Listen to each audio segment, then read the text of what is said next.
Hi, this is Jamie Machek with the Wisconsin Valley Library Service. And for this Digital Byte, I'm going to talk about a tool called Calendly. Calendly is a scheduling platform, and there are others like it out there. It's not the only one. However, this is one that I've seen the most in communicating with librarians, and one that I have used on occasion. So that's why I'm going to talk about it specifically. What does Calendly do, or what are the benefits of using a tool like it? One thing about it is that the integration is really easy. You can connect it with your Google Calendar, with Zoom, with Slack, so that, and this is done in real time, so that you are not double booking appointments. It also should help save you time. Think of when you are trying to schedule a meeting with someone via email and you keep messaging back and forth, and sometimes that can take days. Calendly or a tool like it can make this more efficient. You also can get automated email and text notifications, so this can help with reducing no-shows. What are some of the uses of it? This is not an all-inclusive list. I think in libraries we could use it, especially if you were a manager or a director. You could use it to set up staff check-ins or meetings. You could set up meetings with community members or with stakeholders in your community. Like any tool online, there is a free version and a paid version, and I think the free version can work pretty well for what we need. You can also set it up as a one-time thing if you're needing to set up a number of check-ins or meetings, or it's something that you can keep updating all the time. I will often see it in people's email signatures, and these are probably people who set up a lot of meetings, and it's just there so that if someone needs to set up a meeting, the tool is there for them to do that easily. So let's go ahead and take a look at it. So like most tools, you first have to create an account if you don't have one. So you will go to calendly.com and set up an account.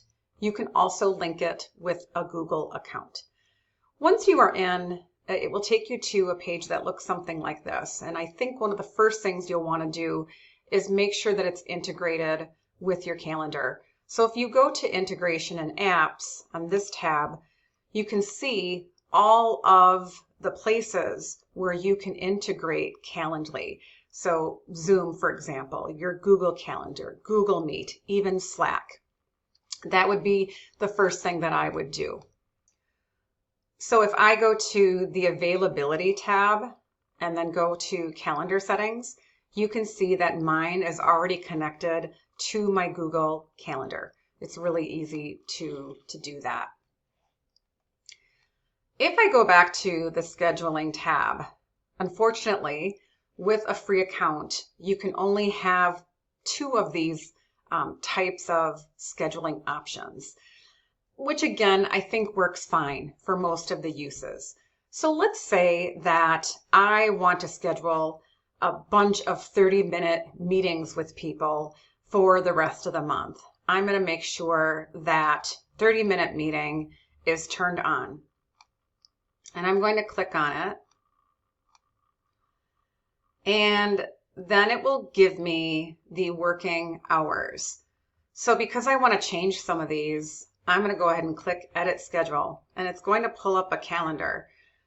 So let's say this Friday, or let's say next Wednesday, I'm not able to meet from 10 to 4. I have a conflict. So I'm going to click on this day, and I'm going to click Edit Date.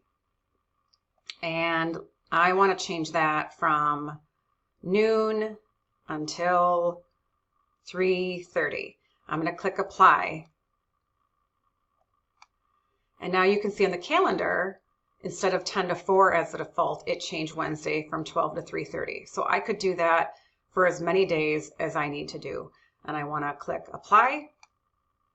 So now I have the dates in my calendar that I want to share out with people.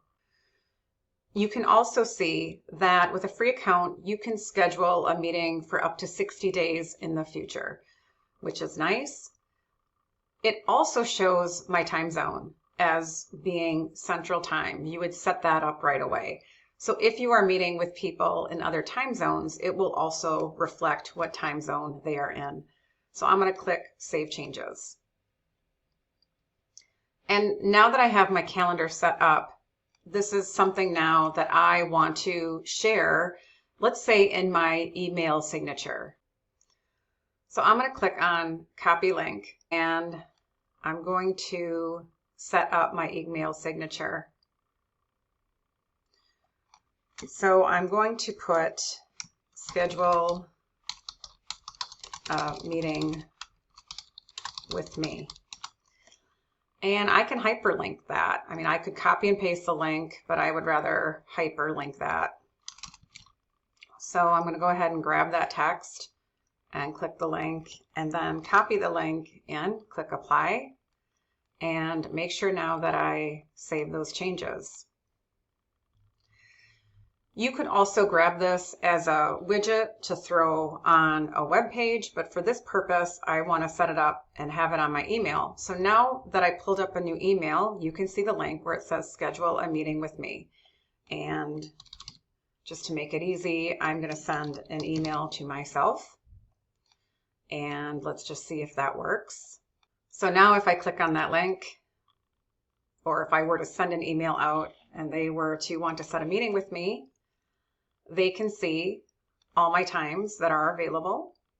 And let's check Wednesday. Yep, remember we changed Wednesday from 12 to 3.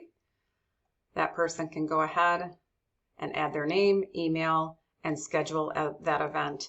And it's that easy. And then this should show up on my Google Calendar. I just scheduled a meeting with myself, and it says on the screen that I am scheduled. I went ahead and took a look, and it did show up on my Google Calendar, so I should be all set. So those are the basics on how you use Calendly. It's quite easy to get actually in there and to play around with some of the features. And hopefully, if you are someone who has quite a few meetings, you could find this helpful for you. So I hope you enjoyed this Digital Byte, and if you have suggestions for a future Digital Byte, please let me know.